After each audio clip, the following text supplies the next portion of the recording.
നമസ്സർവേഭ്യഃ. ആത്മാവ് പഴയ ശരീരം മാറി പുതിയ ശരീരം സ്വീകരിക്കുന്നതിനെ കുറിച്ച് കഴിഞ്ഞ ശ്ലോകങ്ങളിൽ നമ്മൾ കണ്ടു. എന്നാൽ ഈ ആത്മാവിന്റെ യഥാർത്ഥ സ്വഭാവം എന്താണ്? തീയിലിട്ടാൽ അത് കരിയുമോ? വെള്ളത്തിലിട്ടാൽ അത് അലിഞ്ഞു പോകുമോ? അതോ ആയുധങ്ങൾ കൊണ്ട് അതിനെ മുറിവേൽപ്പിക്കാൻ സാധിക്കുമോ? നമ്മുടെ ഭൗതികമായ ചിന്തകൾക്കും അപ്പുറത്തുള്ള ആത്മാവിന്റെ അജയ്യതയെക്കുറിച്ചാണ് 23, 24, 25 ശ്ലോകങ്ങളിലൂടെ ഭഗവാൻ കൃഷ്ണൻ അർജുനന് വിവരിച്ചു കൊടുക്കുന്നത്. ഈ പ്രപഞ്ചത്തിലെ ഒരു ശക്തിക്കും നശിപ്പിക്കാൻ കഴിയാത്ത ആ മഹാത്ബോധത്തെക്കുറിച്ച് കൃഷ്ണൻ പറയുന്ന വാക്കുകൾ നമുക്ക് നോക്കാം.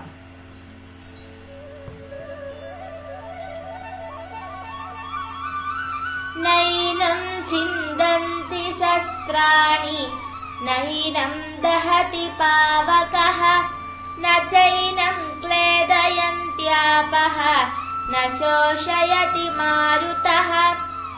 നൈനം ഛിന്ദന്തി ശസ്ത്രാണി നൈനം ദഹതി പാവകഃ ന ചൈനം ക്ലേദയന്ത്യാപഃ ന ശോഷയതി മാരുതഃ. വരികളുടെ അർത്ഥം നോക്കാം.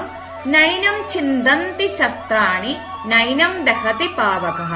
ന ഇല്ല, ഏനം ഇതിനെ, നൈനം നയേനം ഇതിനെ ഇല്ല ആത്മാവിനെ, ഛിന്ദന്തി മുറിക്കുന്നു, ശസ്ത്രാണി ആയുധങ്ങൾ ന ഇല്ല, ദഹതി ദഹിപ്പിക്കുന്നു അല്ലെങ്കിൽ പൊള്ളിക്കുന്നു, പാവകഃ അഗ്നി, ന ചൈനം ക്ലേദയന്ത്യാപഃ ന ശോഷയതി മാരുതഃ.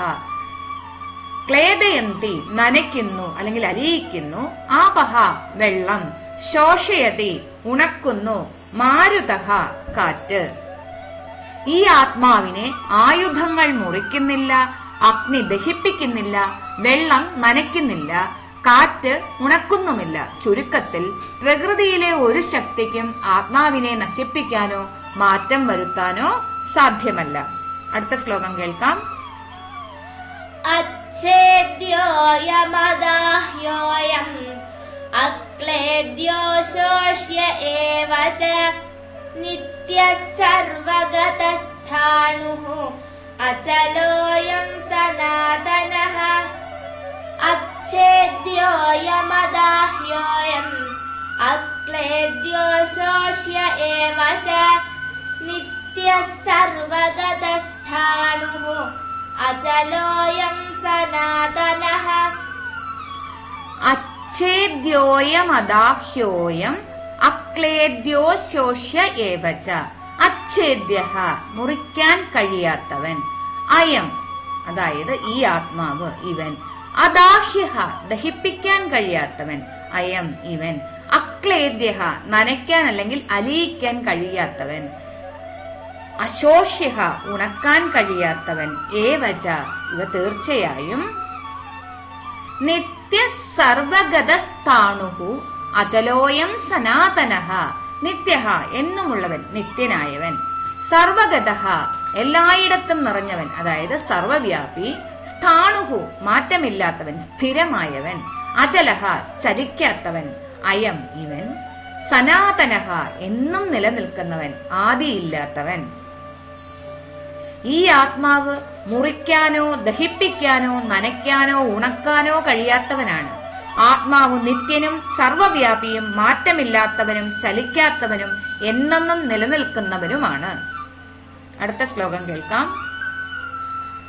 അവ്യക്തോയമചിന്ത്യോയം അവികാര്യോയമുച്യത്തെ തസ്മാദേവം വിദിത്വൈനം നാനുശോചിതുമർഹസി. അവ്യക്തോയമചിന്ത്യോയം അവികാര്യോയമുച്യത്തെ തസ്മാദേവം വിദിത്വൈനം നാനുശോചിതുമർഹസി. അവ്യക്തോയമചിന്ത്യോയം അവികാര്യോയം ഉച്യത്തെ. അവ്യക്തഃ ഇന്ദ്രിയങ്ങൾക്ക് ഗോചരമല്ലാത്തവൻ, അയം ഇവൻ, അചിന്ത്യഃ ചിന്തകൾക്കതീതൻ, അവികാര്യഃ മാറ്റങ്ങളില്ലാത്തവൻ, ഉച്യതേ പറയപ്പെടുന്നു.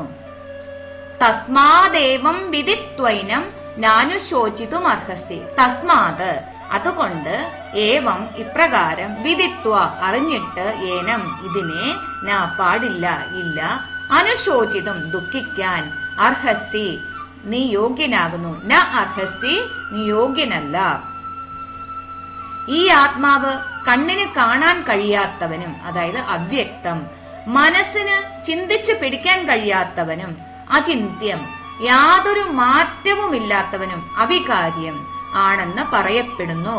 അതുകൊണ്ട് ആത്മാവിന്റെ ഈ സ്വഭാവം അറിഞ്ഞ സ്ഥിതിക്ക് നീ എന്തിനാണ് വെറുതെ ദുഃഖിക്കുന്നത്? ദുഃഖിക്കേണ്ട ആവശ്യമില്ല. ശ്ലോകം കേൾക്കാം. നൈനം ചിന്തന്തി ശസ്ത്രാണി നൈനം ദഹതി പാവകഃ ന ചൈനം ക്ലേദയന്ത്യാപഃ ന ശോഷയതി മാരുതഃ അച്ഛേദ്യോയമദ്ദാഹ്യോയം അക്ലേദ്യോ ശോഷ്യ ഏവ ച നിത്യഃ സർവഗതസ്ഥാനുഃ അചലോയം സനാതനഃ അവ്യക്തോയമചിന്ത്യോയം അവികാര്യോയമുച്യത്തെ തസ്മാദേവം വിദിത്വൈനം നാനുശോചിതുമർഹസി. അവിശ്വസനീയമെന്ന് തോന്നാം, പക്ഷേ മാറ്റമില്ലാത്തതും നാശമില്ലാത്തതുമായ ആ ചൈതന്യമാണ് ഓരോരുത്തരുടെയും ഉള്ളിലുള്ളതെന്ന് ഈ ശ്ലോകങ്ങൾ അടിവരയിട്ടു പറയുന്നു.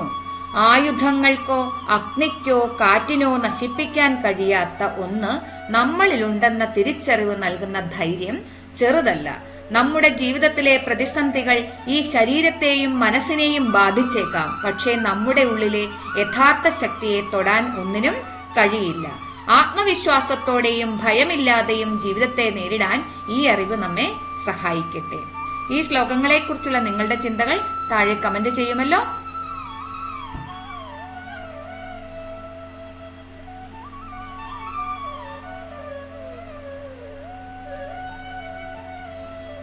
ധന്യവാദः. ഹരേ കൃഷ്ണ.